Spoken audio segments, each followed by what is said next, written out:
Hello students, कैसे हो। तो आज हम कक्षा 7 के इतिहास की पुस्तक का पाठ नंबर 3 दिल्ली के सुल्तान को शुरू करेंगे। प्यारे बच्चों, मैं आपको बताना चाहता हूँ ये जो हमारा चैप्टर दिल्ली के सुल्तान, इसको जो हम 3 भागों में पढ़ेंगे और इसको समझेंगे कि दिल्ली के कौन कौन से सुल्तान रहे। तो प्यारे बच्चों, हम इस पाठ को पढ़ना शुरू करते हैं। हमने अध्याय 2 में देखा कि कावेरी डेल्टा जैसे क्षेत्र बड़े राज्यों के केंद्र बन गए। क्या आपने गौर किया कि अध्याय 2 में से किसी राज्य का जिक्र नहीं है जिसकी राजधानी दिल्ली रही हो। इसकी वजह यह है प्यारे बच्चों कि दिल्ली महत्वपूर्ण शहर 12वीं शताब्दी में बना। अब तालिका 1 में नज़र डालिए। पहले पहल तोमर राजपूतों के काल में दिल्ली किस साम्राज्य की राजधानी बनी। 12वीं सदी के मध्य में तोमर के अजमेर के चौहानों, जिन्हें हम चाहमान के नाम से भी जानते हैं, ने परास्त किया। तोमरों और चौहानों के राज्यकाल में ही दिल्ली वाणिज्य का एक महत्वपूर्ण केंद्र बन गया। इस शहर में बहुत सारे समृद्धशाली जैन व्यापारी रहते थे जिन्होंने अनेक मंदिरों का निर्माण करवाया। यहाँ दिल्ली वाल कहे जाने वाले सिक्के भी ढाले जाते थे जो काफ़ी प्रचलन में थे। अब प्यारे बच्चों, ये जो नीचे मानचित्र है 13वीं और 14वीं शताब्दी में दिल्ली के सल्तनत के कुछ चुने हुए शहर, जिनमें आपके प्रमुख शहर जो आएंगे, एक आ गया आपका फिरोजाबाद, फिरोजा कोटला, और नीचे आ गया आपका हौजा खास, श्री जहाँपना, दिल्ली कोना, कुतुब मीनार, तुगलकाबाद और हौज ए सुल्तानी। अब आगे चलते हैं। 13वीं सदी के आरंभ में दिल्ली के सल्तनत की स्थापना हुई। इसके साथ दिल्ली एक ऐसी राजधानी में बदल गई जिसका नियंत्रण उस उपमहाद्वीप के बहुत बड़े क्षेत्र में फैला दिया था। तालिका 1 को फिर से नजर डालिए और उन 5 वंशों की पहचान कीजिए जिनसे मिलकर दिल्ली की सल्तनत बनी। तो प्यारे बच्चों, ये दिल्ली की सल्तनत है। सबसे पहले यहाँ पर तोमर के आए। सबसे पहले जो वंश थे उसमें सबसे पहले दिल्ली को किसने राजधानी बनाया? तोमर वंशों में। तोमर वंश का यहाँ पे आ गया अनंगपाल, जिसका यहाँ पर है 1130 से 1145 तक शासन रहा। उसके चौहान वंश आए। चौहान वंशों में आपका था पृथ्वीराज चौहान, जिसने 1175 से 1192 ईस्वी तक शासन किया। उसके बाद आपके परम में तुर्की वंश के जो तुर्क थे उनमें जो आ गया कुतुबुद्दीन ऐबक, जिसके कि दास वंश के संस्थापक के नाम से भी जाना जाता है, जिसने 1206 से लेकर 1210 तक शासन किया। आगे आ गया शमसुद्दीन अल्तमश, 1210 ईस्वी से लेकर 1236। रजिया बेगम दिल्ली की सल्तनत पर पहली और अंतिम महिला शासक, जिसने 1236 से लेकर 1240 तक शासन किया। उसके बाद आपका आ गया गयासुद्दीन तुगलक, गयासुद्दीन बलबन 1266 से लेकर 1287 तक इसने शासन किया। अब आगे देखते हैं हम। जिस इलाके को हम दिल्ली के नाम से जानते हैं वहाँ इन सुल्तानों ने अनेक नगर बसाए। मानचित्र 1 को देखकर दिल्ली एक होना और श्री और जहाँपनाह को पहचाने। तो यहाँ पर दिल्ली एक होना यह आ गया, एक यहाँ पर जहाँपनाह आ गया। ठीक है, ये 2-3 शहर थे जिनको ये बसाया गया था जो शासक थे उनके द्वारा। अब इसको हम नीचे देख लेते हैं। अब जो गुलाम वंश के बाद आए खिलजी वंश। खिलजी वंश की स्थापना की थी जलालुद्दीन खिलजी ने। 1290 से 1296 तक इसका शासन रहा। ठीक है, और इसका भतीजा अलाउद्दीन खिलजी 1296 से लेकर 1316 तक रहा। उसके बाद तुगलक वंश की स्थापना, तुगलक वंश इसमें सत्ता में आया। गयासुद्दीन तुगलक ने इसकी स्थापना की, जिसका शासन था 1320 से 1324। उसके बाद आपका आ गया मोहम्मद तुगलक, जिसने की थी, जिसको हम पागल राजा के नाम से जानते हैं, जिसने 1324 से लेकर 1351 तक शासन किए। उसके बाद आगे फिरोज शाह तुगलक, जिसको कोई नहरों का जनक भी कहा जाता है, जिसने 300 शहरों की स्थापना की 1351 से लेकर 1388 तक। अब तुगलक वंश के बाद आया हमारा सैयद वंश, जिन्होंने दिल्ली को अपनी राजधानी बनाया। इसमें था खिज्र खान। सैद वंश की स्थापना किसने की थी? खिज्र खान ने 1414 से लेकर 1421 तक। उसके बाद आ गया लोधी वंश। लोधी वंश की स्थापना की थी बहलोल लोधी ने 1451 से लेकर 1499 तक। अब यहाँ पर कुछ हमारे दिल्ली सल्तनत के कुछ यहाँ पर जो इमारतें हैं, एक यहाँ पर अल्तबस का मकबरा है, ठीक है प्यारे बच्चों। इसके बाद आ गया अलाई दरवाज़ा, ये अलाउद्दीन खिलजी की तरफ बनाया गया था। और इसके बाद आ गया फिरोज शाह तुगलक का मकबरा। अब आगे चलते हैं, दिल्ली के सुल्तानों के बारे में जानकारी हमें कैसे मिलती है, इसके बारे में पढ़ेंगे। इसका आ गया, हालांकि अभिलेख,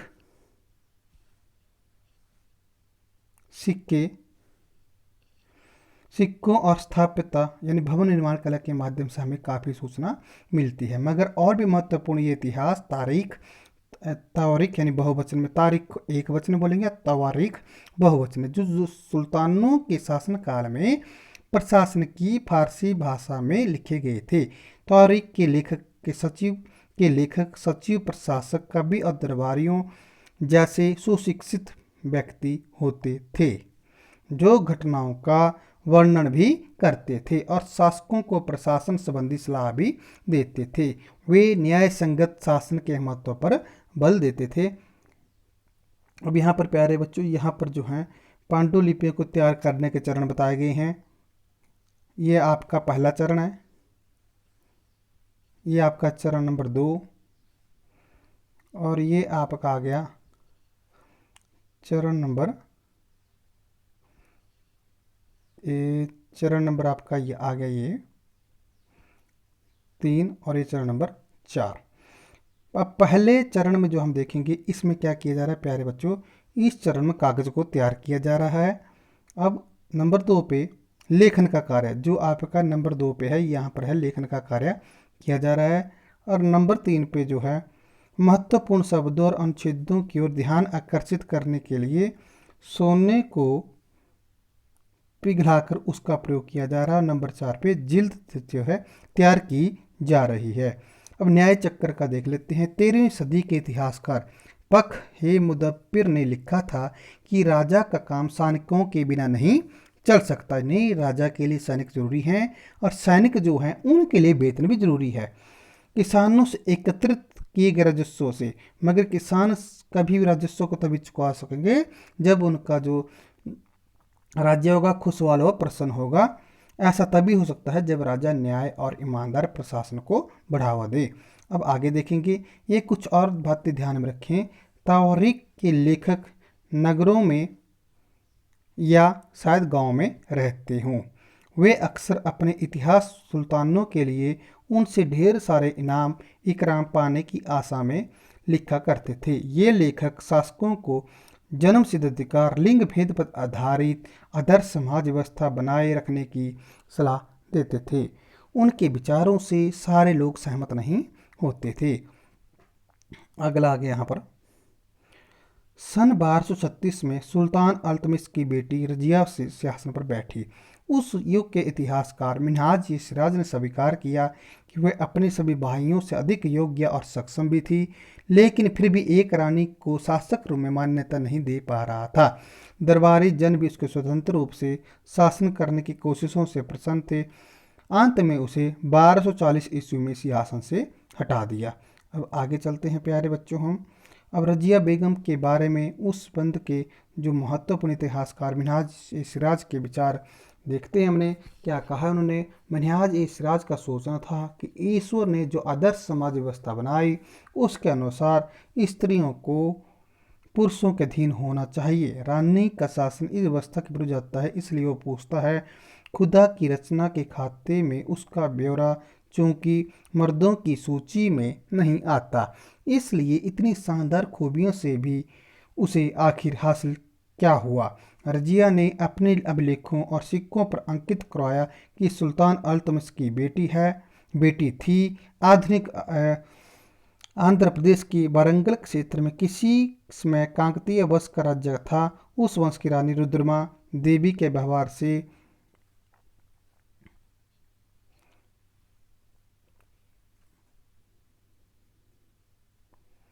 अपना नाम पुरुषों जैसा लिखवाकर अपने पुरुषों होने का भ्रम पैदा किया। एक और महिला शासक थी, कश्मीर की रानी दिद्दा। उनका नाम दीदी यानी बड़ी बहन से निकला। जाहिर है प्रजा ने अपनी प्रिय रानी को यह स्नेह भरा संबोधन दिया होगा। मिन्हाज के विचार शब्दों में व्यक्त कीजिए कि आपको पता है रजिया के विचार भी यही थे। आपके अनुसार स्त्रियों के लिए यानी स्त्री के लिए शासक बनना कितना कठिन क्यों था। आगे हम पढ़ेंगे दिल्ली सल्तनत का विस्तार गैरिसन शहर से लेकर साम्राज्य तक। 13वीं शताब्दी के आरंभ में दिल्ली के सुल्तानों का शासन गैरसैनों के निवास के लिए मजबूत किलेबंदी, शहर से परे शायद कभी फैला हो। शहरों से संबंध उनसे दूर भीतरी प्रदेशों पर उनका नियंत्रण ना के बराबर था, इसलिए उन्हें आवश्यक सामग्री रसद आदि के लिए व्यापार कर या लूट मार पर निर्भर रहना पड़ता। अब आगे शमसुद्दीन यानी अल्तमस जो आपका कुतुबुद्दीन ऐबक का उत्तराधिकार था अल्तमस, उसके जो है जीते गए शहर के बारे में थोड़ी नज़र देख लेते हैं, नज़र उड़ाते हैं। सबसे पहले काजकोट, नदाना, लाहौर, ये सारे पाकिस्तान में। मुल्तान, उच, तबरहिंद, कुहराम, सरस्वती, सुनाम, बारावाला, बारन, हांसी, ये आपका भारत में आ गया। कांसली, संभाजनक, मंदार, कोल, बदायूं, दिल्ली, देवला आपका पाकिस्तान में है। रणथंभौर, ग्वालियर राजस्थान के आपके। अवध, बनारस, लखनौती, ये सारे जो थे अल्तमश के जो प्रमुख इलाके थे वो थे।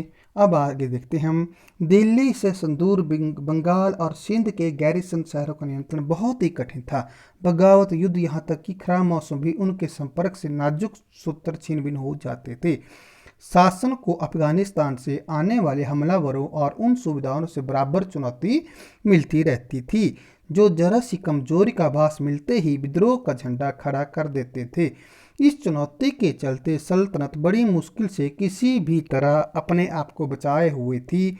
इसका संस्थापक गयासुद्दीन बलबन के शासनकाल में हुआ और इसका विस्तार अलाउद्दीन खिलजी और मोहम्मद तुगलक के राज्यकाल में हुआ। भीतरी प्रदेश किसे कहते हैं? किसी शहर या बंदरगाह के आसपास के इलाके जो उस शहर के लिए वस्तुओं और सेवाओं की पूर्ति करे, उसको हम भीतरी प्रदेश कहते हैं। गैरिसन शहर क्या होता है? किलेबंदी बसाओ जहां पर सैनिक रहते हैं। अब आगे देखते हैं सल्तनत की भीतरी सीमाओं में जो अभियान चले, उनका लक्ष्य था कि गैरिसन शहरों की पृष्ठभूमि में स्थित भीतरी क्षेत्रों की स्थिति को मजबूत करना। इन अभियानों के दौरान गंगा यमुना के दोआब से जंगलों को साफ कर दिया गया और शिकारी संग्राहकों, चराहों और उनके प्रवास से खदेड़ दिया गया। वह जमीन किसानों को दे दी गई। कृषि कार्य हेतु प्रोत्साहन दिया गया। व्यापारी मार्गों की सुरक्षा प्रदान की गई। क्षेत्रीय व्यापार की उन्नति खातिर नए किले, गैरिसन शहर और शहर बसाए गए। दूसरा विस्तार सल्तनत की बाहरी सीमा में हुआ।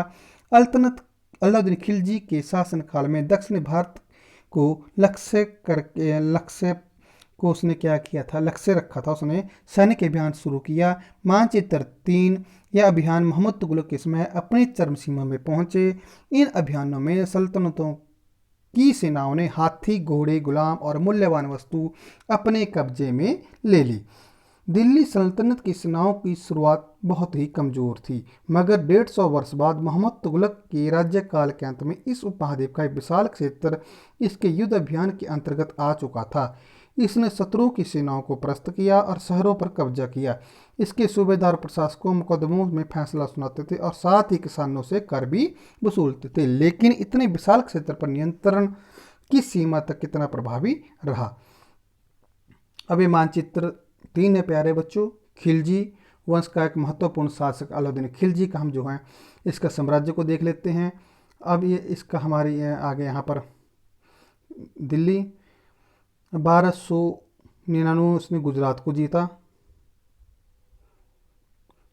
1299 उसने गुजरात को जीता। 1303 में चित्तौड़ को और 1301 में रणथंभौर को। 1300 आगे चलते हैं थोड़ा सा। 1303 में उसने वारंगल को जीता। 1303 में उसने वारंगल को जीता।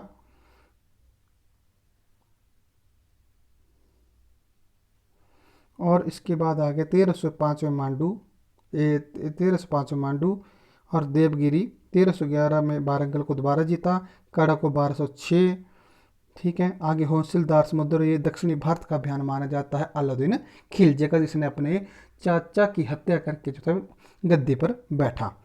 अलाउद्दीन खिलजी का विस्तार था ये। आगे हम देखते हैं यहाँ पर 12वीं सदी के आखिर दशक में बनी कुबत अल इस्लाम मस्जिद तथा उसकी मीनार, यह जामा मस्जिद दिल्ली के सुल्तानों द्वारा बनाई गई सबसे पहले शहर में स्थित थी। इतिहास में इस शहर को दिल्ली एक कोहना यानी पुराना शहर कहा गया। इस मस्जिद का इल्तुतमिश अलाउद्दीन खिलजी ने विस्तार किया। मीनार तिल सुल्तानों वाली सुल्तान कुतुबुद्दीन ऐबक, अल्तमश, फिरोज शाह तुगलक द्वारा बनाई गई थी। यह आपका जो है ये इसका नाम दिया गया है कुबत अल मस्जिद इस्लाम मस्जिद और उसकी मीनार, ये आपकी है, ये आपकी मस्जिद है।